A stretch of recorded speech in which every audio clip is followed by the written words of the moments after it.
Welcome to the CEO Bros Podcast, After Hours, with Brian Baldoff, co-founded, grew, and sold VHT Studios.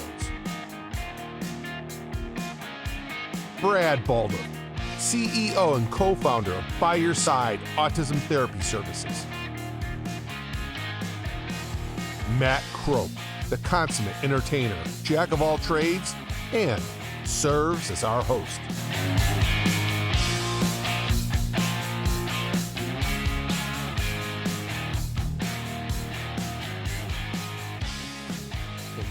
Good to be back. Studio G, boys. Studio G. Yes.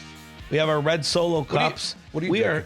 Oh, that's right. I know what you're drinking. Oh, right. Proud promoters of red. Oh, yeah, get that. Proud promoters of red Solo cups. Yeah, right. Oh, that's so weird. The party favorites. Oh, rest in peace, Toby Keith. Oh, I didn't grab a Solo cup, but I did. It's funny you asked because this is so stupid. This really did throw me off. I grabbed this for dinner, and you were like, "Do you want the new 7-Up?" He said, "Grab me a 7-Up." What's the new 7-Up? You said it has lemon lime. What are you talking about? I can't see. Wait, well, so he says, "Grab me a 7-Up," and I said, "Well, I don't think you want this one. It's got that lemon lime. It's got this new big yellow lemon lime logo."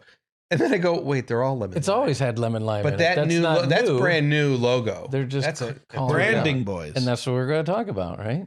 Branding. You want to go into branding? Yeah. So it was funny that there was an example right in the fridge, about branding, grabbing dinner, pop right in your face, bam.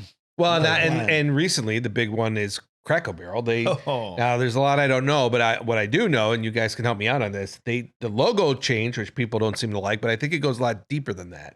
So that fits into branding, doesn't it? Or brand awareness. It did get us into a debate over the weekend about Cracker Barrel, but I'm going to back off my original argument. I'm going to talk about. I'd like to talk about Cracker Barrel and what they should do. All right. Because remember we talked about woke, you go woke, you go broke, and you go, hey, they're not going woke. And I said, well, they got the whole Pride porch going on. You're like, well, that was a couple of years ago. And I said, no, it seemed like they were doing some serious rebranding that was moving away from kind of like what everybody feels about Cracker Barrel. And that's a problem for me. Right. And that triggered some. You seem to be angry by that. You were angry. I've never seen my brother. I've never seen my brother angry about Cracker Barrel. I get angry about everything lately and enjoy it. Yeah, you're not watching the progression of anger. Don't bring up airlines. I'll take a step back, and then we could go back into. We got a bunch of case studies we could talk about. Cracker Barrel for one, and my. So we're talking branding today. Though. Wait, before we get started, that's what I wanted to clarify. But are we all on the same page? The new logo, yes or no? That we like, yes, good, no. I don't like it at all. No matter, everybody's a critic though. Like it seems awfully bland. It doesn't seem like somebody told me that was their original logo when they first started. But I don't know. I always picture though, whenever I hear about any logo or rebranding, whatever, the very first thing I think about, and we're gonna have to put this clip up, but in the very beginning of Planes, Trains, and Automobiles, when Steve Martin is sitting in that boardroom with the executive that's looking at that brand, and he goes, perfect. That's perfect. And everybody leans in, and then he goes, and he goes, we're going to be here all day. That's what I think of when I think of rebranding and I think of new logos and all that. It's like you can never settle on something to please everybody, but.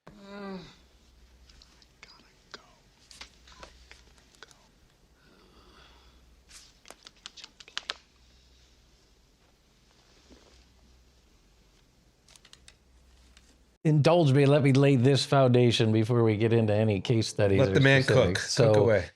And this probably sounds like nits and gnats, but to me, there's nits and gnats. We're not letting that go. Never heard. What was the other thing? Ipsy. What's the word? Brian's got his own. Ipsy, dude. Ipsy.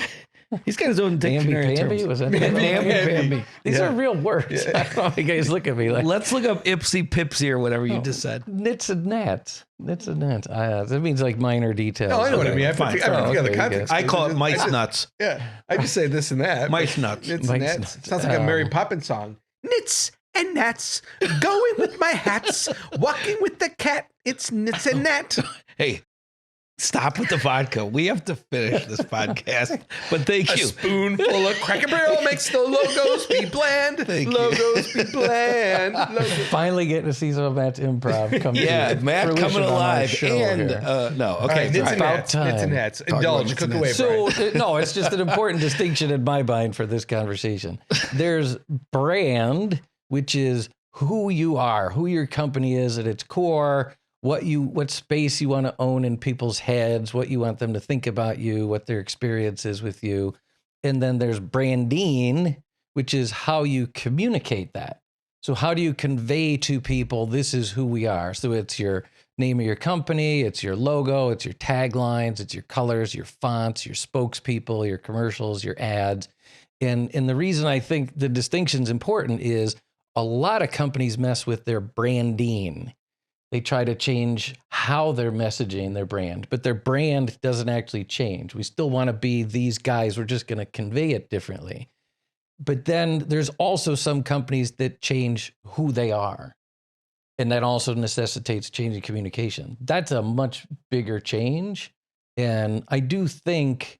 Can you think of a successful rebrand, meaning what you're doing today and you're doing something completely different tomorrow? Well, not completely different. I think the most famous is Apple. We read they were a small niche computer company. There was Microsoft and IBM, and then there was this little Apple who was for artists and creative people. And now they're an electronics giant. They make tablets, they make cell phones, They do TVs, they do music, they do all that other stuff. So that was a change to the core who we are, but it didn't change the cult of Apple. It was still, I always think of Apple as, think different was their famous tagline, and they're the, there's the standards, and then there's Apple. We're cool, we're different, we're unique.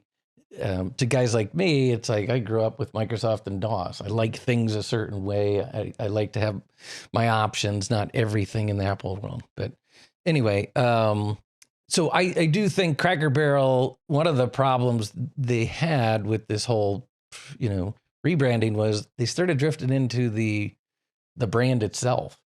Like they were always known as the old country store, the old country restaurant.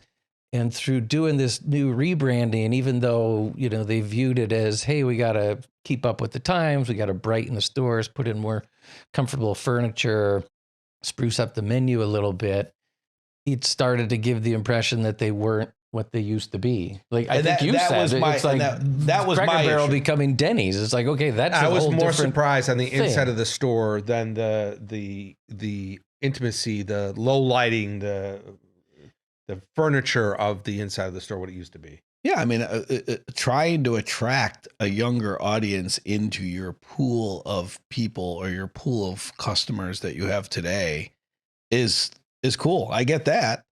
But to take the core of what you represent, I mean, you're an old country store. You go for a light breakfast or a light lunch. It's nostalgic. It's Southern feel. It's hospitality.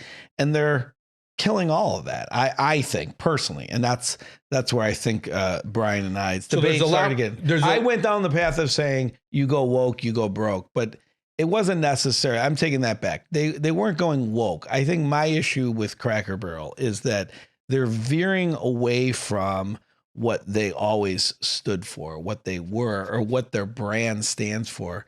And in an attempt to modernize, in an attempt to draw in a younger audience, they've kind of moved away from that core theme of everything they're about. So it's like, to your point, like, yeah, maybe they are Denny's now, or maybe they're some other just random restaurant. We know that's what they're trying to do. They must have data. Their CEO mentioned that they were targeting a younger audience to bring in, because Brian mentioned earlier is that, the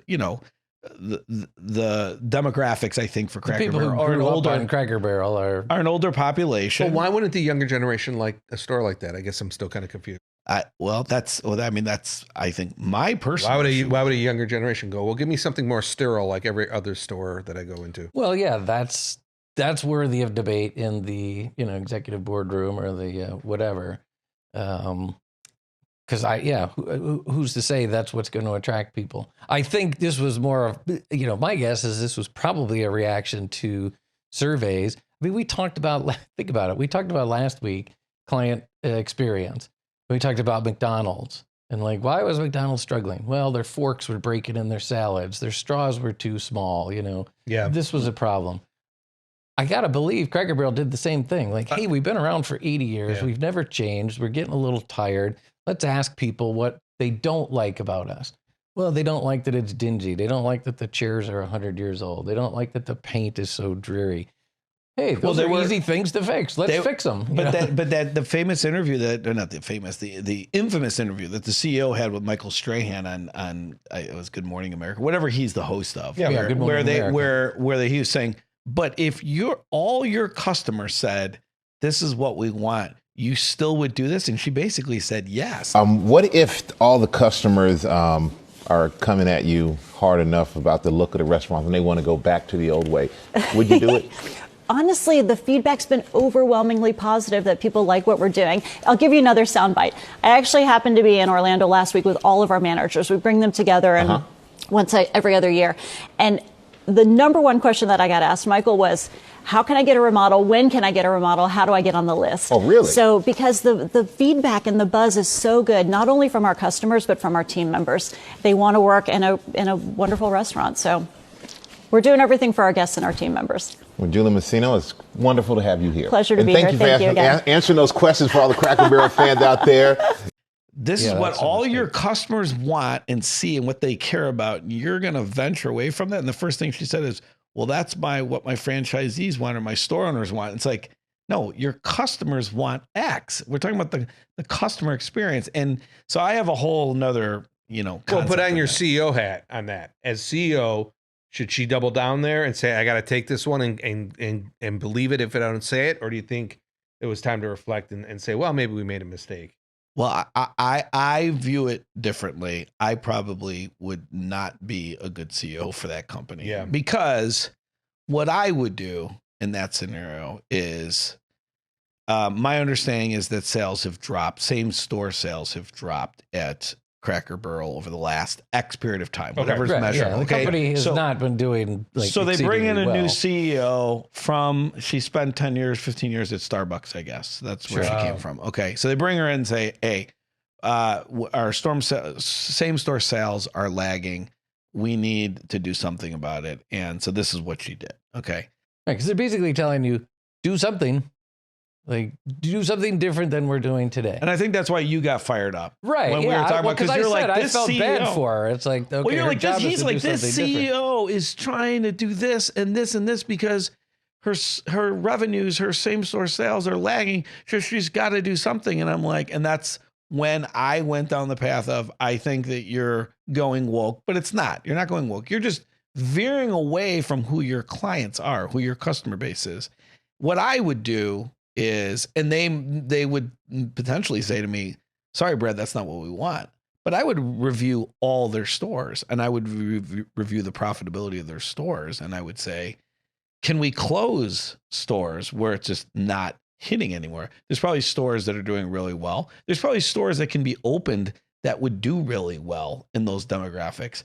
Instead of changing who you are and what you're about, a country store, a type of meal, nostalgic Southern flair, why would you not evaluate where your stores are, potentially close those stores? And again, I don't have all the data. But the way I would review it is like, I would look at your profit and loss of each of your stores and say, all right, which stores are suffering? If it's across the board, that's a different thing. But can we say without a doubt that all the stores were evaluated and that a certain percentage of those stores could be potentially shut down and other stores could open in areas where that demographic is more likely or probable of visiting those stores? I just don't know if that ever went there. I think they just went to an automatic rebrand. Yeah. And it's like, what are you doing? So it's almost like going, hey, I'm going to go to McDonald's and we're going to be a chicken place now. We're not going to be burgers anymore. It's like, but I go to McDonald's for burgers, or I go to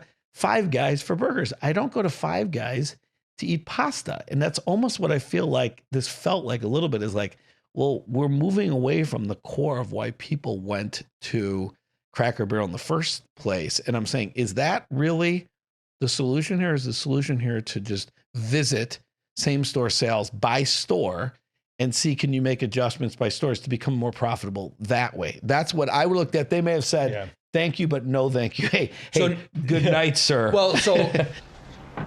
No, I don't. I have $2 and a Casio. I'm gonna have to say goodnight, So Coke did this with New Coke. They backtracked on that very quickly when that got all that backlash. Right. I take it they're rolling these stores out. Do they still have time to say we're stopping it?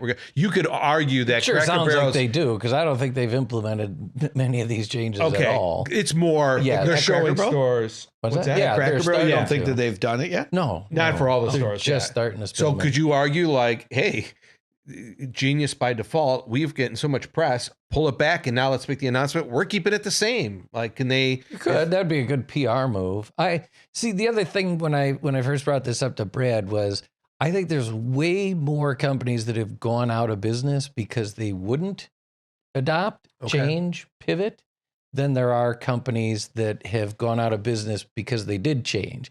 I mean, think about I agree with that. IHOP.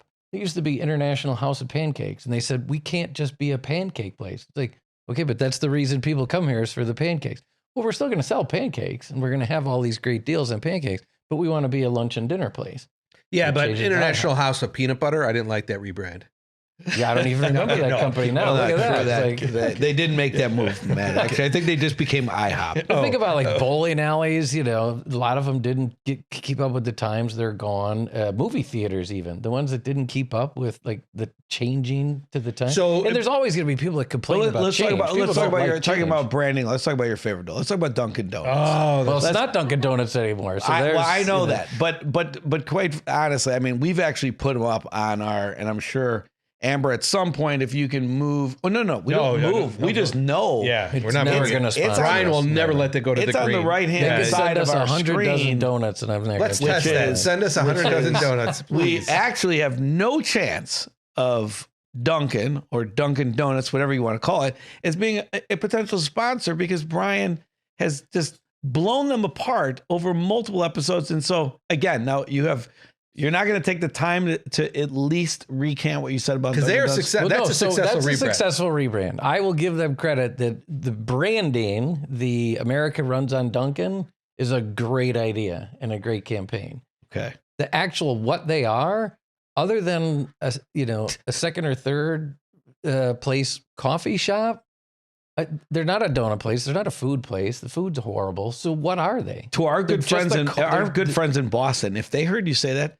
People in Boston, to me, they're basically competing with Starbucks. Although I bet you the donuts in Boston aren't as stale. That's the problem I have. That's right. No, wow. Now Matt's jumping. No. They Dunkin' folks. Wait, for the record, do you like Dunkin' Donuts? Yes or no? The store or the donuts? I'm not asking you. We know how you feel. Just clarifying. I'm asking Matt. Do you like? I'm talking about the product. Dunkin' Donuts. Would you go there for a coffee and donuts? I don't drink coffee, so that's out. I can't stand donuts. Coffee. I do partake in an occasional donut. I feel like I'm settling, which is fine. I loved an Amy Joy donut. I think I asked a yes, no question. Do you like? Okay, yes. Amber, Dunkin' Donuts, yes or no? Like them or you don't? I like their snack and bacon and tater tots. So you would go to their hash browns. Sorry, would you go to Dunkin' Donuts to get their donuts alone? No. Well, see, it's convenience for me because they're all over. So I get them because they're convenient. That's what I'm saying. Brian, Country donuts. Country donuts. Okay. Or Krispy Kreme. I think that's when Dunkin' really got slapped in the face with, hey, we got to do something different. There's these new donut places. I mean, Stan's Donuts here in Chicago. They're amazing. The donuts I get at my gas station are 10 times better than Dunkin' Donuts. Jewel. Jewel's got cheap, really good donuts. So all right, so bring it back. Okay. We obviously But the branding, what makes sense to me. The America Runs on Dunkin'. We're a coffee place. We're convenient. We're quick. Drive through. They're basically competing with crap Starbucks. On product, A on branding. Right. Okay. So to me, they compromised the brand to roll out new branding. But it might be a smart move. Who wants to be in the donut business? It's probably not very profitable. I don't know if I'd say about that. I mean, donut places popped up all over the place. I mean, there's some serious margin in that, Brian. You might want to look into it. They're like donut franchises. But why aren't there any competitors? There are a lot of competitors. To Dunkin' Donuts? Yeah.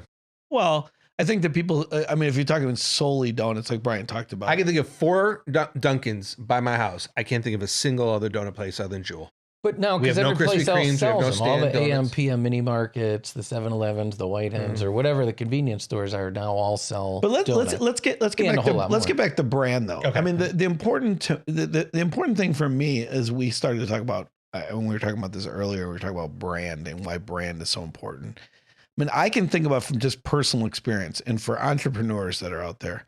I mean, really, we said this probably 25 episodes ago. We said something about the psychology of starting a business, getting a business off the ground. Something that I don't think you can take for granted is you can't take your name or the brand, what you want to build around your business. You can't take that for granted. It's not something you flippantly come up with. I'm going to start a company. It's going to be XYZ. And then you go. You really have to think about it long term as what message you want to convey. And it's something that was really important to me with By Your Side. The name was important. The logo, the little red and yellow guy, was important because it symbolized a couple things. It was symbolized that there was a person standing side by side with another person. Could be a kid, could be an adult, could be anything you want it to be, but we're by your side.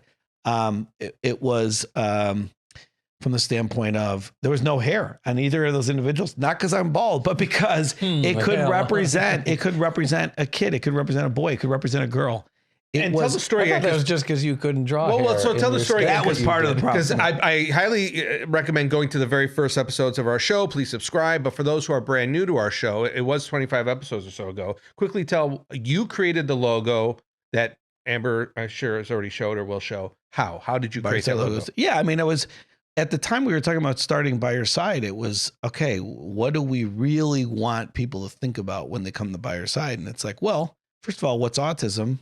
The therapy you need for autism is that families that are experiencing autism, it's a 24/7 condition. You're experiencing it every day, 7 days a week, and you need help. You need somebody to be there with you through the whole process, through the intake call, through the insurance call, the authorizations, the billing, the therapy, the clinical assessment, the caregiver education. Every part of the aspect is we are there with you, by your side.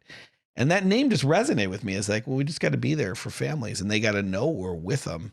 And so what logo will represent that image, or that the point that we're trying to drive home is that if we're with you side by side, by your side with you, the customer, what would be a good logo that would depict that? So it was actually very easy to draw it on the window, which I drew it on the window of a window that was fogged up. I sketched it just literally with my finger on the window, and then took a picture of it and sent it to a good friend of mine who's a graphic designer, and then he came up with the By Your Side logo. But I knew then and there that logo depicted the imagery that would tie to kind of that view or impression that I wanted people to have of By Your Side. And I never take that for granted. 15 years later, 16 years now, thinking about how important that means. It symbolizes our company. I'm very proud of it. And so what I would say to entrepreneurs and people that want to start a business out there is don't take that for granted. That's extremely Well, number one, don't underestimate the name of your company. Let's reiterate that's very important. It's got staying power. If you're going to be flipping the name 30 days from now or 45, 60 days from now, because you're going to get tired of it, you're going to get bored, and you're not going to be excited about promoting the brand, then you got the wrong name and you have the wrong brand. So redo it. Right. And I think that's what companies realize after a while is like, does the brand have staying power? Is it conveying what we want 5 years later, 10 years later? And if it's not, is it, to Brian's point, is it the messaging? Is it the vehicles we're using, the logo, the coloring, the designs, the advertising, or is it actually, do we want to change the brand? And if you're going to change the brand, to me, that's a massive move. Yeah. When you're in a unique situation, whether it's just fortunate or super smart, but I think your branding really does represent well your brand. Most companies have to build the brand and then come up with something that represents it. Like you almost have to buy the brand loyalty. I mean, think about the swoosh of Nike. That means nothing other than people think of Nike as just do it. And it's for professional athletes. It's going to make me faster, blah, blah, blah. So when they see the swoosh, they think of that. Or the smile from Amazon. I mean, that means nothing. But Amazon built a brand for themselves that said quick, convenient, inexpensive, easy returns, blah, blah, blah. So now when you see the smile, that's what you think of. That's what most companies have to go through, and it's brutal. It takes a lot of time, a lot of expense. It's a lot of training, for your employees and your partners to constantly live the brand. We're going through it. We'll share with the group here at CEO Bros. We're working with a partner to think through, what is CEO Bros? And some of the questions are, why are you even doing this? Why are you personally doing this? And how is that going to help, someone else? That goes into our concept of what the brand is so that they can then help us do the branding and the communication of, hey, here's what CEO Bros is. Here's why you should watch. Here's how it's going to help. Here's what it's going to do for you.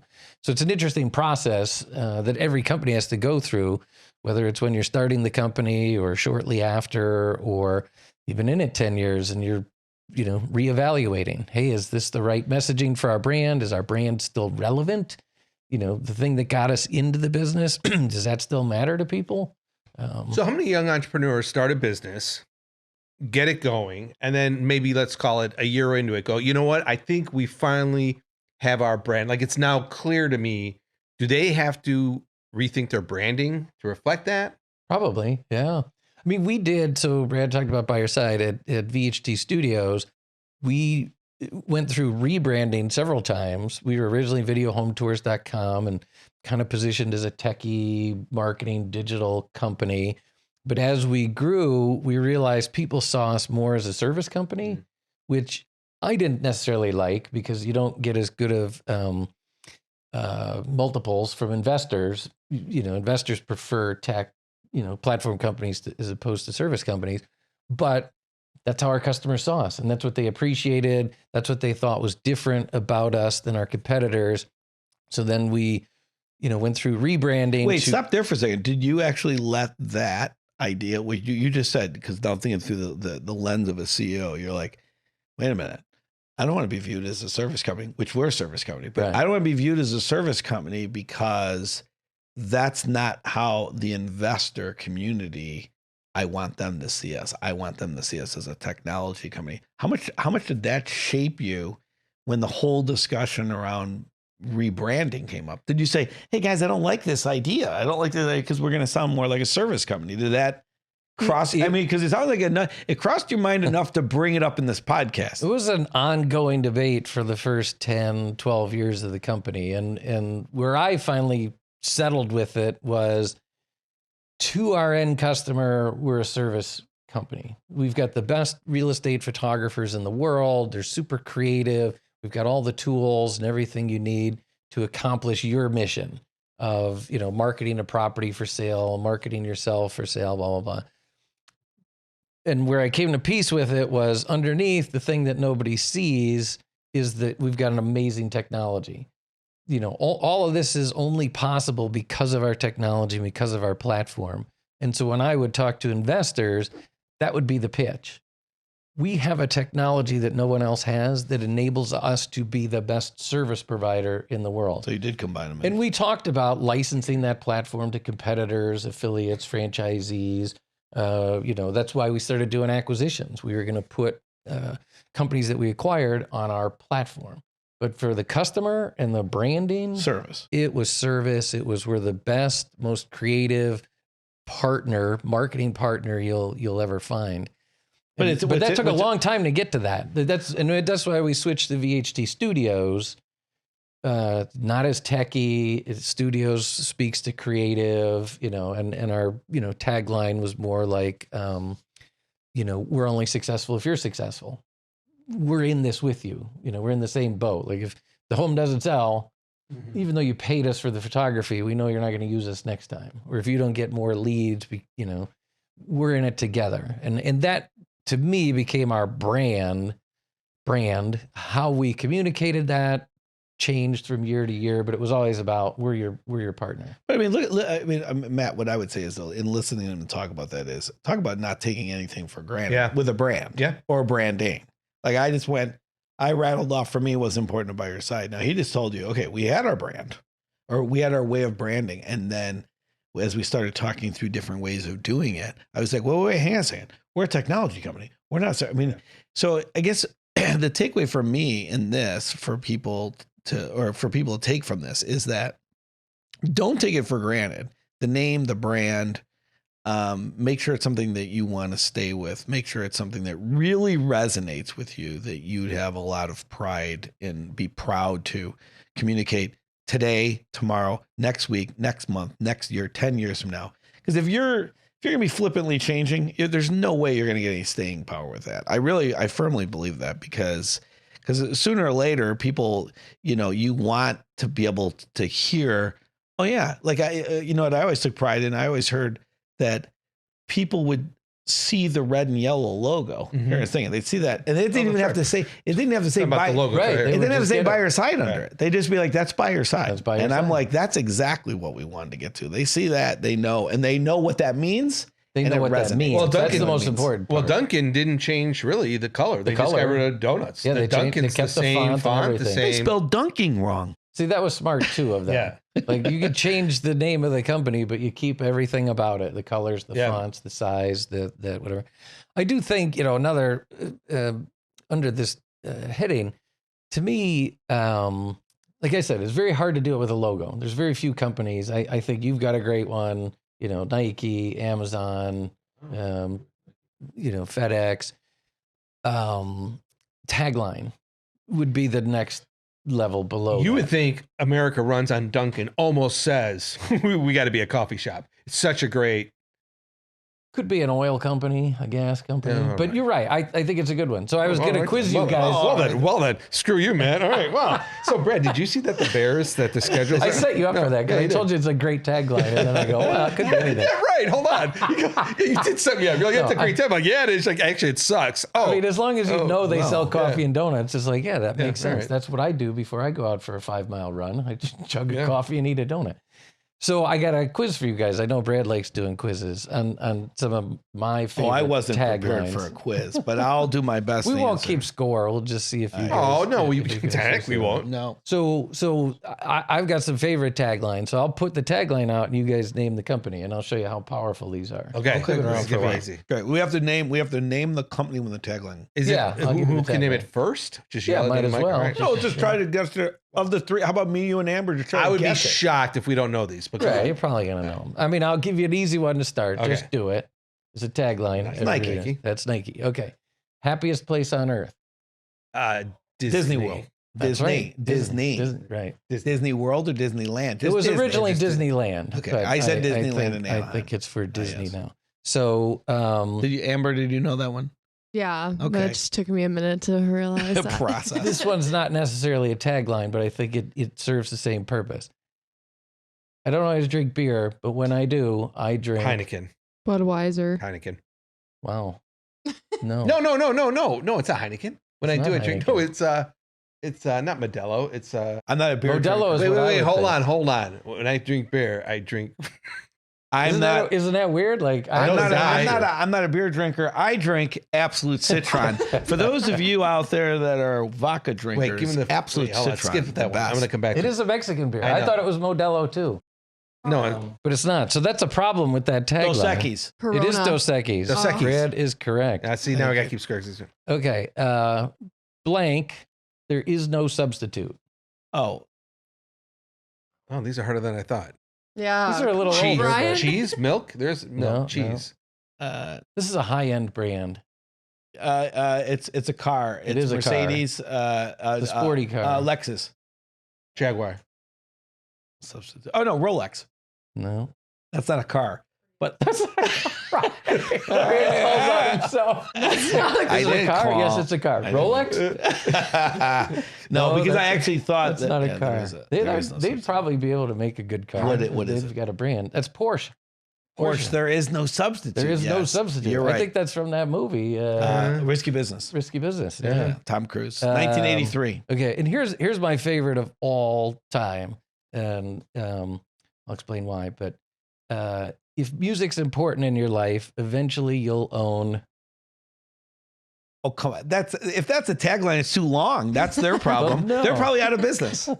This used to be in their commercials and everything, in their ads. Slingerland drums. Rode. Right. No. Oh, Bose speakers. Bose speakers. Bose was always the high end in stereo phonics and stuff. I think that tagline is too long, and that's why it's not memorable. I thought you picked that because No. were you using Rode mics? So the reason it's powerful is it's aspirational. They know most people can't afford Bose, but if you fancy yourself as somebody who enjoys music, someday I'm gonna upgrade to Bose. Okay. When I get that next promotion, when I get that next job or whatever. So no compromise there. There's no Bose speakers on sale. There's no discounts. There's no, Bose, cheap version. We know we're expensive and we know you can't afford us, but if you aspire for the best, you aspire for the best. Want Bose. Yeah. That's what I said. If you aspire for the best, that would be you good want too. Bose. Right. That's what their tagline should be. straightforward. It'd be much more memorable. Thank you. All right. Well, Brad's not going to get this one since he just told me it's what beer. he drinks. But right, life's too short to drink cheap beer. Schlitz. That is cheap beer. I know exactly. That's Warsteiner. That's another one that just is it occupies a place in your mind. Yeah, you know what? I don't want to drink cheap beer. Sure, I'll give you a really good tagline. I'll give you a really good. good tagline. We try harder.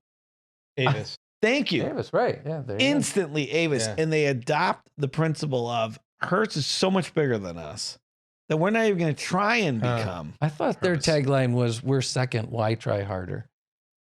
Try harder. No, because because we're second. We try harder. Right. And that's such a great tagline because they probably came to a conclusion like we'll never be doing the amount of revenue these guys do. They're so big. They're in their own, we talk about like Joe Rogan and podcasts, like when Matt, say their podcast, his podcast isn't even in the podcast world. Yeah, this is a great example of companies that really need to adopt. I mean, what are the rental car companies doing in the face of Uber? And what are they going to do when autonomous cars are out? When Waymo is everywhere, who needs to rent a car anymore? So what do these companies do? How do they pivot? How do they, what is their brand? Because if they built their brand around we rent cars, okay, people may not need to rent cars anymore. But if you built your brand around we are a transportation company or we make transportation more convenient or... So put on your CEO hat. Count on us for transportation. Count on us, yeah. All right, okay. Am I coming up with some taglines? You are actually, all right. 5 words or under, Brian. Calling. I don't come up with taglines that this long and say I'm Warsteiner. I didn't come up with that tagline. I just appreciated it. It meant something to me at the time of my life. Brian's like, that's Uncle Bob ukuleles. He's like, Brian, I don't even know who that is. How the hell did you come up with that one? No, it's Uncle Bob. So put on your CEO hats for the entrepreneur. So that question you just talked about, as CEOs of any car company, rental car company, when do you start having that conversation of what's next and when do you start implementing what's next? Because, and I know, Brad, we mentioned this earlier, you don't remember, but Netflix, they announced they were no longer going to send out mailed CDs back in the day, and their stock plummeted. DVDs, because streaming wasn't really a thing. And the CEO said, I may be early on this, but streaming is a thing. And they're like, well, goodbye, Netflix. And now it's a giant. He was maybe argue it was too early. He could have held on to that mailing business a little longer. When do you start having those conversations? You got to have them ahead of time. And he was a genius. And I got to thank him because I made a lot of money on Netflix stock. I bought in heavy when it crashed because his plan all along was to go to streaming. He had said from the very beginning, the DVDs were just to get me to there. I don't know when it's going to happen, 3 years, 5 years, 10 years, but this will bridge the gap. This will get me there. And, stupid Blockbuster and West Coast Video, who I worked for, they had no idea. They didn't see it coming at all. So I think, when you talk about the rental car companies, they better be talking about it right now. I mean, Waymo's operating in Phoenix and Texas and California. That thing's going to move like this. I think to answer your question, to second Brian's point, the earlier you can start talking about something, to plant the seed is when I would do it. If I'm the CEO of a rental car company, I would talk to my leadership team and talk about doing it in stages. Say, okay, we have to plant the initial seed. Then there's going to be there's another step beyond that. Cause you gotta get people warmed up to the concept of, people don't want shock and awe. Some people do. But most people want like an adoption kind of cycle, a transition so that they can fully embrace it, understand it, be able to think about it, digest, process it. So if I knew that that was the way of the future, which it sure looks like we're going that way with autonomous cars, I would begin planting the seed now. Including the rebranding and what that tagline is going to be. Well, we got the tagline. Brad came up with it. Right. Yeah. I mean, I would start circling with my team now and say, we're going to cross this bridge at this time. So what are the steps? How do we start positioning ourselves? Yeah. What are the logistics to That's a great question, because you do have to think about those things. You know, there's always a discussion around where the CEOs spend their time. Is it more strategic? Is it more tactical? That's strategic. I mean, that's where most of your time should be spent as a CEO, is strategic. And strategic is, how do we address that point that's going to hit us in 3 years from now? And when do we start communicating, and what do we communicate, and what's our plan? So yeah, the sooner you can do it reliably is when you should start. Do you think it's under thought out that a CEO, an entrepreneur is going to start a business? Do they also have to be thinking, wait, the business I'm starting in 10 years, what's my business going to look like? Because if I'm successful, I'm going to have to change it drastically. Or do they probably, many entrepreneurs look at the moment and go, I want this product, not realizing in 10 years it could be obsolete? I want to answer that, because that's actually interesting. I was going to start a small business around, you guys know those trains you can ride in the malls. Oh, right. You talked about this once. And I actually went and pulled a lot of data on that, like how many people were getting on the trains, what they were charging, what were the ages of the kids. I sat at a mall several days, and I had friends of mine that did it too, and we captured a lot of data. And one of the reasons why I didn't proceed with it, the financials were actually great on it. The data was really good on it. What I couldn't get over was the fact that I knew that malls were going to be gone. No. And I said, these malls aren't going to exist in years from now. And this was right. And this isn't like recent. This was years ago, but I could see online shopping taking over. And I said, people are going to be online shopping and people aren't going to be walking. I was talking about malls going away years ago. And I was like, I'm not going to have a business in a mall that's not going to exist. And that's why I could never get over it, because you had to make the capital investment, get the trains, you had to hire the personnel. There was a capital investment up front. And I said, great idea. Financially, this makes sense, but what's the longevity of this thing? Yeah. So 10 years, 12 years, probably not. I was looking 2-3 years out and saying, this isn't going to be sustainable. So it's actually ironic you brought that up, because that was one business idea that I have in the file cabinet of business ideas that I had great financials on it. And I just said, I don't feel comfortable starting. Interesting. I knew the idea. I didn't know the outcome of that, or why you didn't pursue it. Yeah. And we're going to do an episode here in a couple of weeks on AI. I think any business you're starting right now, you have to consider the impacts of AI in a year or two, because it's moving so fast.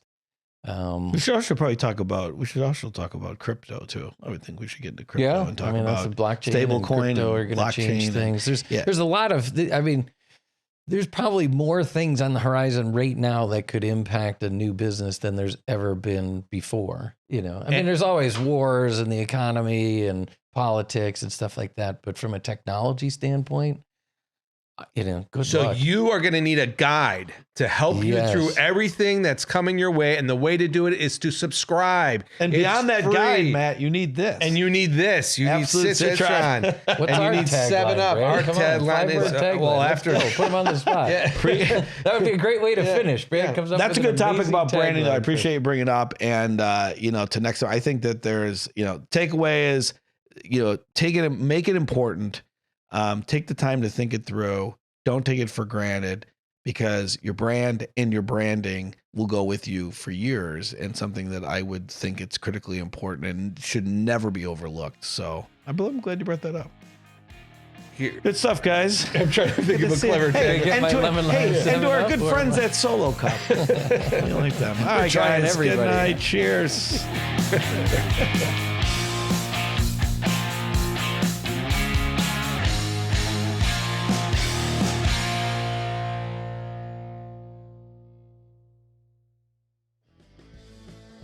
You've been listening to the CEO Bros After Hours podcast. To help us spread the word, please share this podcast, subscribe, and hit that like button. Looking for the video version of our podcast? Simply use the Spotify video feature or visit our YouTube channel at youtube.com/@CEO Bros. We're always looking to connect with our audience, so please send us your questions, comments, or topic ideas by email to suggestions@ceobros.com or connect with us through Instagram, LinkedIn, Facebook, or X. Simply search CEO Bros. That's CEO BROS. Thanks for listening. Until next time.